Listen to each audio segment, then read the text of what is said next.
Hello friends, my name is Renu Chaudhary.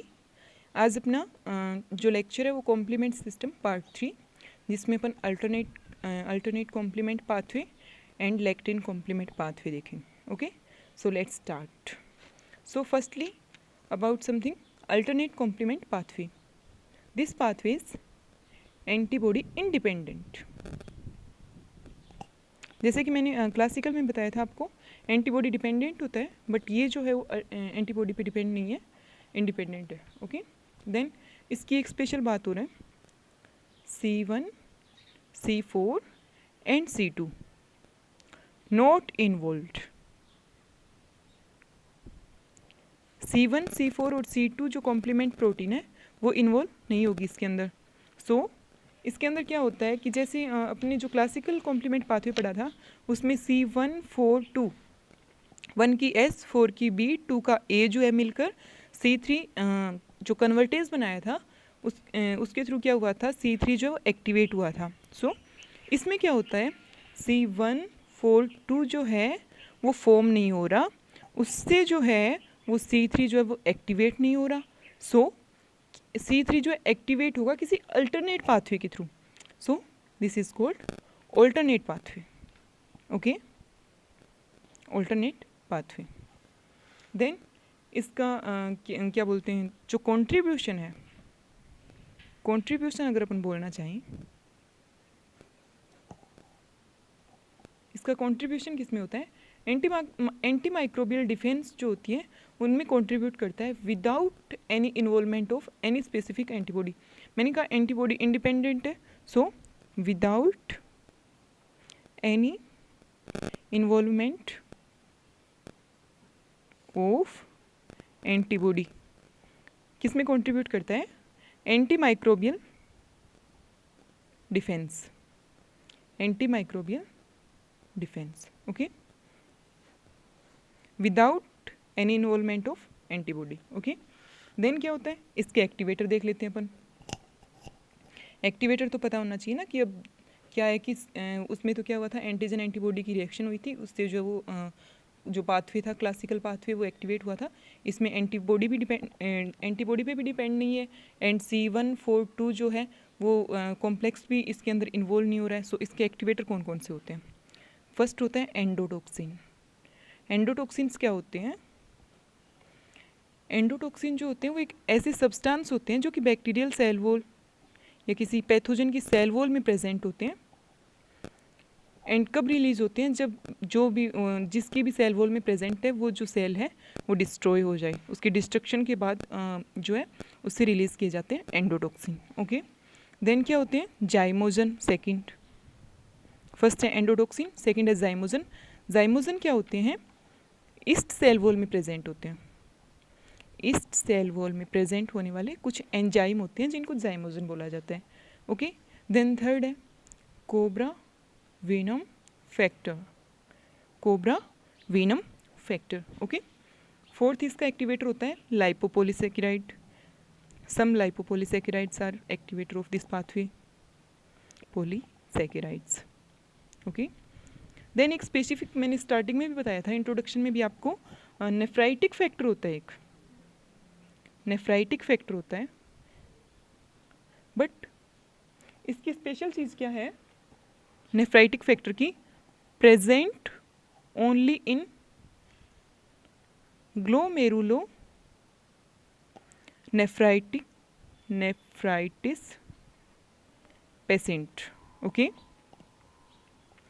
Only जो glomerulonephritis के जो पेशेंट होते हैं उन्हीं में प्रेजेंट होगा। ओके, देन क्या है इसमें ये देख लेते हैं, इसका स्पेशल पॉइंट जो है, स्टार्ट कहाँ से होता है एंड एंड किससे होता है। Start with C3 complement protein and ends with, ends तो वही है लास्ट में मैंने बताया था, सबका रिजल्ट तो एक ही होना है, क्या होना है, डेथ और डैमेज और lysis of target cell, ends with lysis of the target cell. Then इसका जो नेक्स्ट जो है इम्पोर्टेंट पॉइंट वो क्या है कि C3 जो है उसमें भी कौन सी यूनिट से स्टार्ट होता है, C3B यूनिट जो होती है उससे स्टार्ट होगा। एंड C3B जो होती है वो क्या होता है, C3B जो होती है उससे स्टार्ट होता है।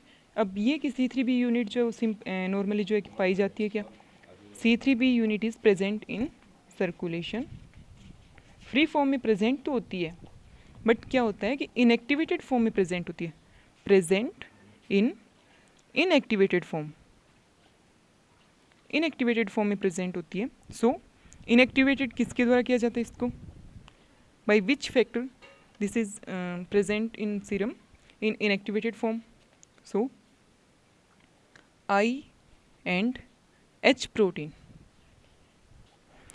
एच और आई जो प्रोटीन फैक्टर मैंने बताए थे प्रेजेंट होते हैं, एच डी आई वी कुछ जो प्रोटीन फैक्टर होते हैं उनमें से एच और आई जो है वो इसको इनएक्टिवेटेड फॉर्म में बनाए रखते हैं। ओके, ये इनएक्टिवेटेड फॉर्म जो है उससे स्टार्ट होता है जो ऑल्टरनेट कॉम्प्लीमेंट पाथवे। ओके, अब क्या करते हैं कि इसके जो कॉमन फीचर या फिर नॉर्मल जो पॉइंट थे वो तो अपन ने पढ़ लिए, ये अपन थ्योरी एग्जाम में लिख सकते हैं। देन जो सबसे इंपॉर्टेंट लिखना होता है थ्योरी में वो होता है अपना इस पाथवे की रिएक्शंस जो हैं जो कि कैस्केड की फॉर्म में होती हैं, वो reactions of alternative pathway. Okay, वो स्टार्ट करते हैं अब अपन।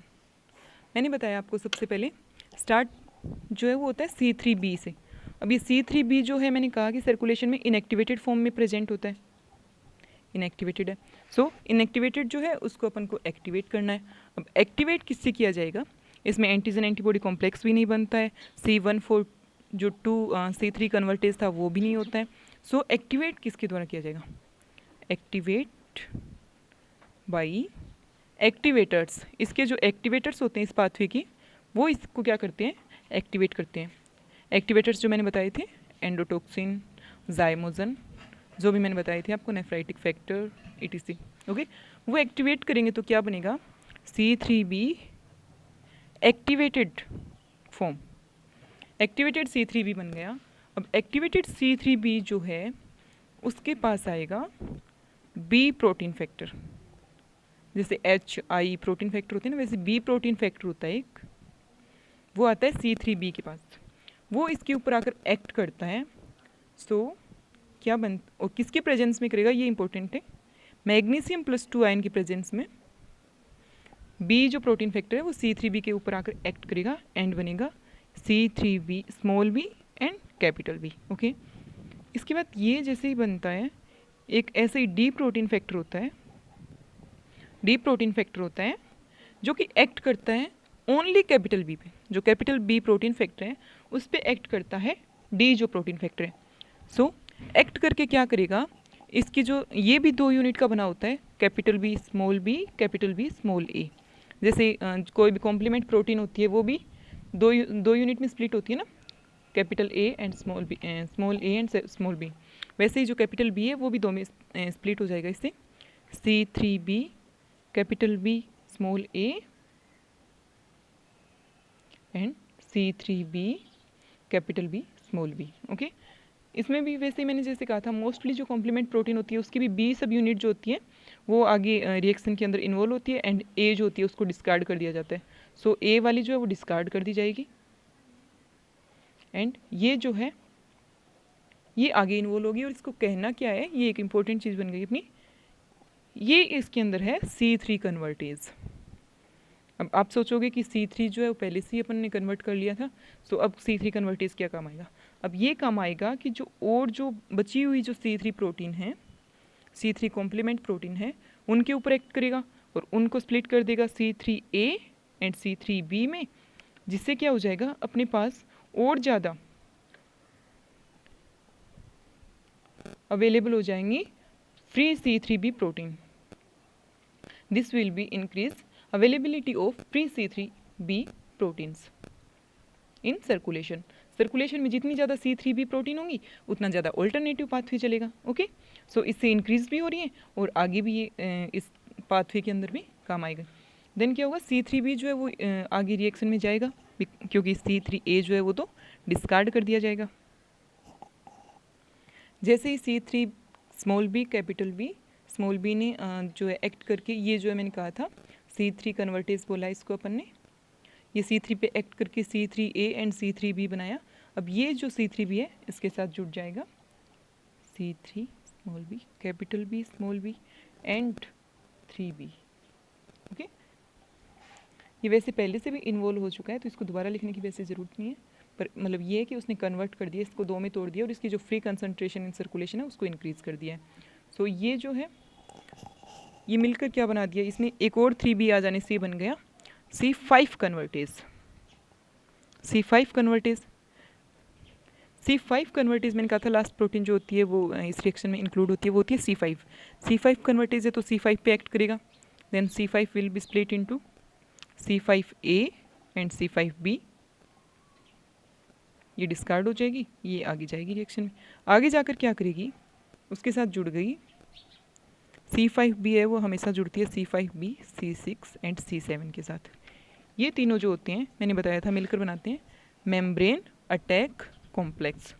क्या करते हैं, किसी भी सेल को जो कि टारगेट सेल है उसको प्रिपेयर करते हैं, प्रेजेंट करते हैं किसके आगे, C8 एंड C9 के आगे। सो ये क्या करते हैं, इस सेल का पोर फॉर्मेशन करके इसकी जो ऑस्मोटिक इंटीग्रिटी है वो डिस्टर्ब होगी एंड इसका कंटेंट जो है वो बाहर आ जाएगा and lysis of the cell will be happen,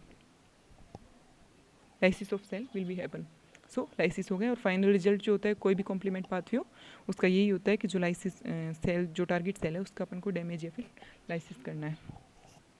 अब इसमें अपनी पूरा हो गया है पाथवे, एक चीज़ रह गई है छोटी सी, वो ये कि जो C3 कन्वर्टेज बना था अपना, C3 कन्वर्टेज जो था मिलकर बना हुआ था C3 इनका मिलकर बना हुआ था C3 कन्वर्टेज। ये क्या होता है, वेरी लेबाइल एंजाइम, हीट के साथ बिल्कुल स्टेबल नहीं है, वेरी लेबाइल एंजाइम। सो ये वेरी लेबाइल एंजाइम होता है तो क्या करना होता है, इसको स्टेबलाइज किया जाता है, this is stabilised by P protein factor. Okay, P protein factor होता है जो कि इसको स्टेबलाइज करता है। बस ये बात रह गई थी, बाकी अपना ऑल्टरनेटिव पाथवे कंप्लीट हो गए। So let's see lectin complement pathway. So ये जो लेक्टिन कॉम्प्लीमेंट पाथवे है वो बाविज़ा में तो दिया हुआ भी नहीं है, बाविज़ा जो बुक है उसमें नहीं दिया हुआ है, यूसी में भी कम ही पूछा गया है। Alternate and complement, alternate and जो क्लासिकल है वो ज़्यादा इंपॉर्टेंट है, लेकिन क्या पता पूछ ले कभी तो ये भी देख लेते हैं अपन, ज़्यादा हार्ड नहीं है। सो देखते हैं। ओके, सबसे पहले इसमें क्या होता है, लेक्टिन कॉम्प्लीमेंट पाथवे जो है वो भी क्या है, एंटीबॉडी इंडिपेंडेंट, एंटीबॉडी पे डिपेंडेंट नहीं है। देन इसकी नेक्स्ट जो चीज़ है वो क्या है, इसमें क्या होता है, लेक्टिन जो होती है वो क्या है, एमबीएल।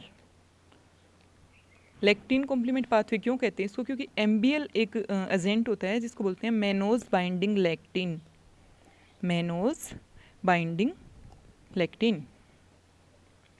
मैनोज बाइंडिंग लेक्टिन का क्या मतलब है, मैनोज बाइंडिंग लेक्टिन का मतलब ये है कि जो फॉरेन कुछ माइक्रोब्स आते हैं, जैसे कि बैक्टीरियल सेल वॉल होती है, बैक्टीरिया होते हैं माइक्रोब्स, उनकी जो सेल वॉल होती है उसमें मैनोज जो होता है पॉलीसेकेराइड प्रेजेंट होता है, जो कि एक कार्बोहाइड्रेट है। मैनोज कार्बोहाइड्रेट प्रेजेंट होता है, उससे बाइंड करने वाला लेक्टिन जो है वो इस पाथवे का एक्टिवेटर है। So this is called lectin complement pathway. समझ गए, तो इसको इसीलिए क्या कहा जाता है, लेक्टिन कॉम्प्लीमेंट पाथवे।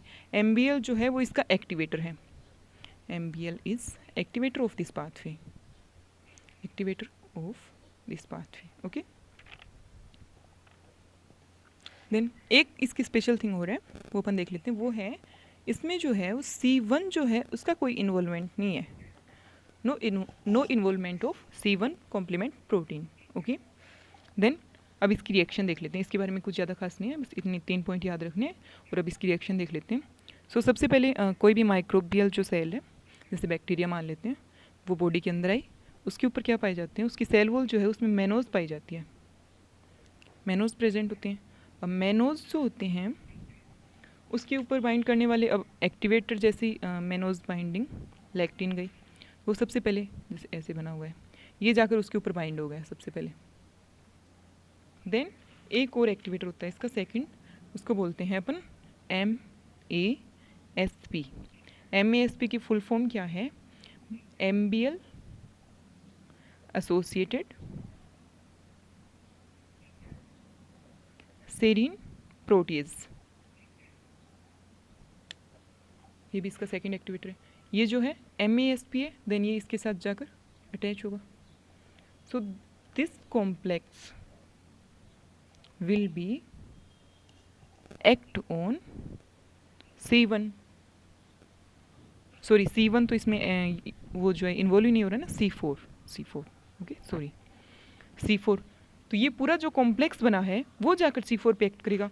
अब C4 पे एक्ट किया तो C4 will be split into 2 सब यूनिट, C4A एंड C4B। इनको पता है C4A किसी काम की नहीं है, इसको डिस्कार्ड कर दिया जाता है, एंड C4B जो है वो आगे इंक्लूड होगी। C4B जो है वो किस पे एक्ट करेगी, act on C2, then C2 will be split into C2A and C2B। अब ये अपन को एक्सेप्शन याद रखना है, मैंने कहा था C2 जो होता है वो एक ऐसा है जिसकी A जो है वो यूज़फुल है एंड C2B जो है वो डिस्कार्ड कर देनी है। देन C2A जो है वो किसके साथ ज्वाइन होगा, C4B टू A, C4B और C2A ने मिलकर बना लिया C4B two A। Lectin complement pathway के अंदर ये जो C4B टू A है इसको क्या बोलना है, C3 कन्वर्टेज। यहाँ का C3 कन्वर्टेज है C4B टू A का बना हुआ है। देन किस पे एक्ट करेगा, अगर C3 कन्वर्टेज है तो एक्ट किस पे करेगा, C3 पे एक्ट करेगा, अपन को पता है, act on C3। Then C3 will be split into C3A and C3B। ये यूजफुल है, ये डिस्कार्ड कर देनी है। देन C3B जो है इसके साथ मिलकर क्या बना देगा, C4B टू A 3B। सो कौन सी बची, C5। So C5 convertase, this complex is called C5 convertase. C5 convertase है तो किस पे एक्ट करेगा, C5 पे एक्ट करेगा, एक्ट ऑन C5। अब C5 स्प्लिट किस में होता है अपन को पता है, 5A एंड 5B, और 5B जो है वो हमेशा किसके साथ जुड़ता है, C6 एंड C7 के साथ जुड़कर जो बैक्टीरियल सेल जो थी, जो अपनी लाइसिस करना है, जो टारगेट सेल है उसको प्रेजेंट करता है C8 एंड C9 के आगे, एंड उसमें क्या होंगे, पोर फॉर्मेशन कर दिया जाएगा एंड क्या हो जाएगा, उसका लाइसिस कर दिया जाएगा। ओके ये पूरा अपना पाथवे कैसे, एक बार फिर से देख लेते हैं इसको मोटा मोटा। एंटीबॉडी इंडिपेंडेंट है, लेक्टिन क्यों कहते हैं, लेक्टिन कॉम्प्लीमेंट पाथवे क्यों कहते हैं, क्योंकि मैनोज बाइंडिंग लेक्टिन जो होती है वो इसकी एक्टिवेटर होती है। देन एक्टिवेटर हो गई, फिर क्या है कि जो सबसे पहले बैक्टीरियल कोई माइक्रोबियल सेल आएगी जिसकी सेल वॉल में मैनोज प्रेजेंट है, उस पर आके अटैच होगा कौन, मैनोज बाइंडिंग जो लेक्टिन है, MBL जुड़ा। देन फिर एक और होता है इसका एक्टिवेटर, सेकंड एक्टिवेटर होता है MASP जिसे बोलते हैं MBL एसोसिएटेड सीरीन प्रोटीज। दोनों जुड़ने के बाद जो कॉम्प्लेक्स बनता है वो एक्ट करता है C4 के ऊपर, C4 स्प्लिट हो जाएगा C4A एंड B में। देन C4B जो है वो इन्वॉल्व होगा आगे रिएक्शन के अंदर, और C4A जो है उसको डिस्कार्ड कर दिया जाएगा। C4B जो है एक्ट करेगा 2 के ऊपर, C2 जो है वो स्प्लिट होगा C2A and C2B। So since this is because this is exception, C2 जो है वो एक्सेप्शन है, सो इसकी जो है A यूनिट जो है वो आगे इन्वॉल्व होगी और जो B है उसको डिस्कार्ड करना है। सो A जो है उसके साथ जुड़कर C3 कन्वर्टेज बना लिया, C3 पे एक्ट करेगा कन्वर्टेज, C3 कन्वर्टेज जो है C3 स्प्लिट होगी C3A एंड C3B में। देन C3A को डिस्कार्ड कर देंगे, B जो है वो आगे इन्वॉल्व होगी, C3B जो है वो इसके साथ जुड़कर पूरा C5 कन्वर्टेज बनाया, C5 कन्वर्टेज बनाया तो C5 पे एक्ट करेगा, C5 जो 2 में स्प्लिट होगा, C5B जो है C6 एंड C7 के साथ जुड़कर मेम्ब्रेन अटैक कॉम्प्लेक्स बनाएगा, और मेम्ब्रेन अटैक कॉम्प्लेक्स जो है जो टारगेट सेल है उसको C8 एंड C9 को प्रेजेंट करते हैं, और C8 और C9 और ये जो C6 C7 एंड C5B जो था वो मिलकर इसका लाइसिस कर देंगे, और ये इसका फाइनल रिजल्ट है। सो गाइस आपको अगर वीडियो पसंद आया हो तो लाइक कमेंट एंड शेयर करना ना भूलें, please like my video. And इसमें एक अपना बचा है बस बायोलॉजिकल जो रोल होते हैं कॉम्प्लीमेंट सिस्टम के, वो अपन एक नेक्स्ट छोटा सा वीडियो और बचा है उसमें देखेंगे। Thank you.